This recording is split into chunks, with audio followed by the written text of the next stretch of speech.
The Everett C. Parker Award is given in recognition of an individual whose work embodies the principles and values of the public interest in telecommunications.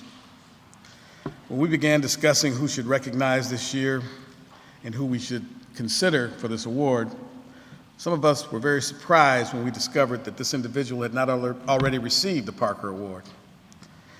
Albert Kramer's commitment to the public interest in telecommunications goes back at least as long as 1969, when he decided to resign from a large law firm to found the Citizens Communication Center. All Al had was a $25,000 grant from one foundation and a part-time secretary from another, and the passion to work 18-hour days himself. This was a critical time for the media reform movement as it sought to build on the legal precedents established by Everett C. Parker and OC Inc. During Al's tenure, the center provided an incubator for the Media's Access Project before the center merged with the Georgetown Law Center's Institute of Public Representation. At the time, Al was described as one of the, quote, most prominent figures in the broadcast consumerist movement, unquote. That early work continues to this day.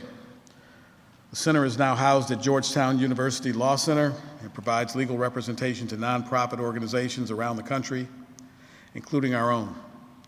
We are pleased to have the Institute's director, Professor Angela Campbell, herself a prior Parker Award recipient, and several of her students here with us today. Al later broadened his work when he was appointed director of the Federal Trade Commission's Bureau of Consumer Protection. Those Carter administration years are remembered as one of that agency's most activist eras, and Al tacked on a whole host of tough issues, including unfair advertising directed at children. But media reform continued to be a passion. Al spent 20 years on the board of directors of the Media Access Project, 15 of them as chair. He was the founding chairperson of the Communications Consortium Media Center, where he has served as board member for over 20 years. During his career, he has mentored many, many individuals who went on to become important public interest advocates in the areas of media and telecommunications. His family put it very well in the message that they asked to be placed in our program. Albert taught us to judge the merit of an argument based on its underlying logic, not on the proponent's resources, status, volume, or vehemence, and consistently reminded us to consider commonly held conventions. I could go on and on about Al's many contributions to the legal profession and advocacy work, but I know you would rather hear from Al. I know that I would too, because I was there at the beginning as an intern at the Citizens Communication Center, never dreaming where my path would lead me today. Having the opportunity to allow the student to honor the teacher. I'm honored to present the recipient of the 2013 Everett C. Parker Award, Albert Kramer.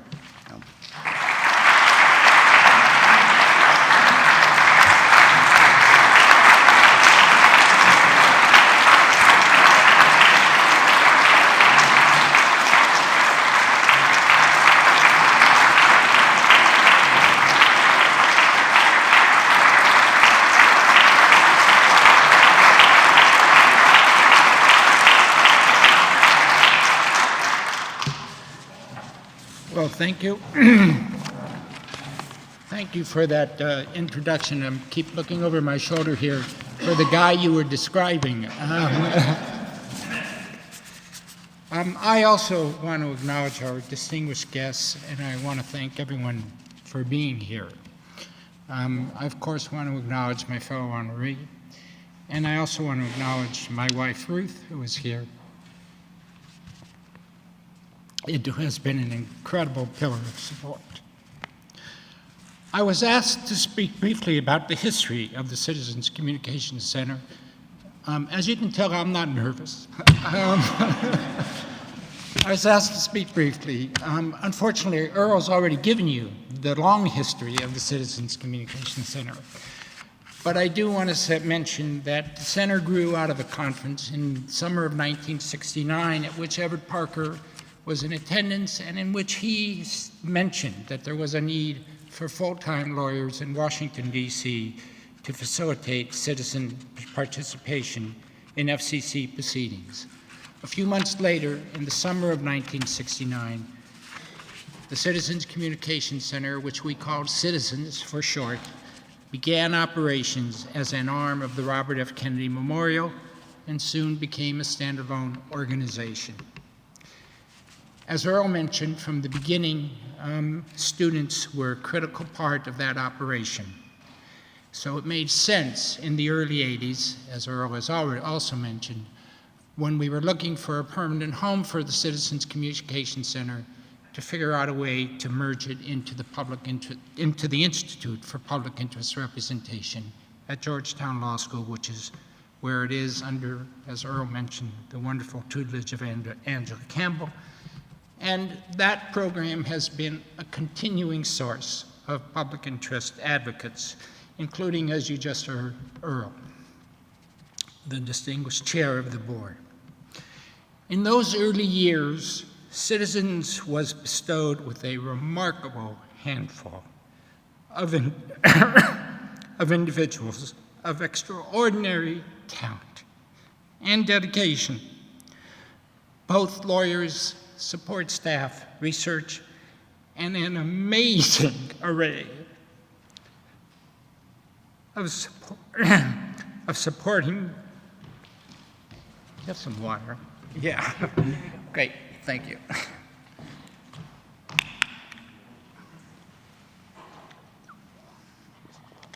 And an amazing array of supporting grassroots folks. Listening to our other honoree, I couldn't help but think of many of them. Many of them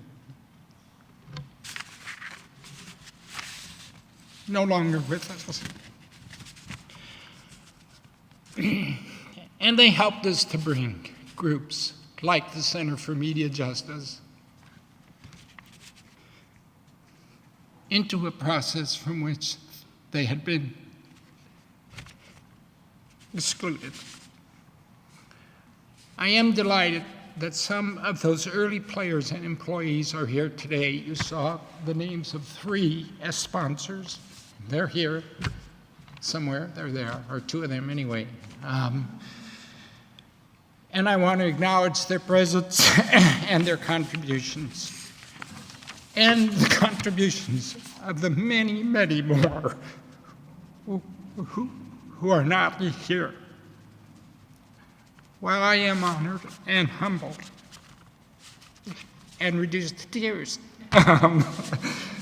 by receiving this award, I accept it as a proxy for all of those who have passed through Citizens, as well as a proxy for all the wonderful, dedicated people at Media Access Project and the Communications Consortium with whom I have had the honor to work through the years, many of whom are also here, and I want to thank you all. In the early days, in those early days, to go back to the history, we were in a different environment. We are talking here the 1969 and the 1970s. There was, of course, no programming streaming to your home over the internet. There was not cable television bringing dozens of channels. There was no satellite television. There are 3 television networks and a handful of independent stations, and that's it. The problems of blatant racism, sexism, and discrimination, of overt neglect of the disenfranchised and the economically deprived, and the problem of only a handful of media outlets owned by a small number of companies, expressing only a few views and tightly controlling what we could see and hear to bend it in the direction of their own interests, all of those problems were easy to see. To give you a sense, a small example of what was regarded as excess, in December 1970, assisted by the Citizens Communication Center, 3 community groups in 3 cities negotiated a commitment out of what was then Capital Cities Broadcasting for Capital Cities to begin to direct programming to minority communities. And that is the same Capital Cities that ultimately became Capital Cities ABC and of course is now ABC Disney. Capital Cities pledged to spend $1 million out of its 3-year programming budget over a 3-year period on programs aimed at reflecting the views and aspirations of Blacks and Spanish surnamed Americans in 3 major American cities, and to create minority advisory councils to help them choose the programming. Broadcasting Magazine, then the industry's leading publication, editorialized that, quote, "the process of challenge and control is getting out of hand," close quote, and this diffusion of authority threatened to degrade the whole system. The FCC had to, quote, "prevent those excesses," close quote. Well, let's see now. $1 million out of a 3-year programming budget over 3 years in 3 cities to be spent on programming that's responsive to 2 major minority communities, and by the way, they have to appoint minority advisory councils. Those are the excesses? Really? We've come a long way since then. You have only to look at the evening news, at the variety of faces and even the views on the evening news to see what has been accomplished. The signs of progress are around us in other ways. But even as we recognize the work and dedication that made those accomplishments possible, in some ways, those of us who were in the citizen movement back then picked, if you will, the low-hanging fruit. We were able to attack what were clearly unjust and unfair practices and neglect. And while there are still too many instances of overt unfairness, many of the problems today's advocates face in addressing fairness and equality are in most cases more intractable or less visible and subtler forms of cultural and institutional bias. Some argue that some forms of these bias and some of these biases are themselves the unintended consequences of the earlier reforms. The efforts to eliminate overt discriminations have led to even more intractable and subtle forms of discrimination. We must, of course, think through the potential to create unforeseen difficulties, but concerns about unintended consequences cannot be an excuse for failing to address the problems that confront us today. Would anyone seriously argue that we are not better off today for having addressed blatant racial and sexual discrimination, even if you do believe that addressing those problems did in fact contribute to the more difficult issues of cultural, institutionalized, and subtler discriminations we now face? Unintended or unforeseen consequences must not impede progress toward a more fair and just system. Equal opportunity and fairness are goals in themselves. We are a better society when they exist.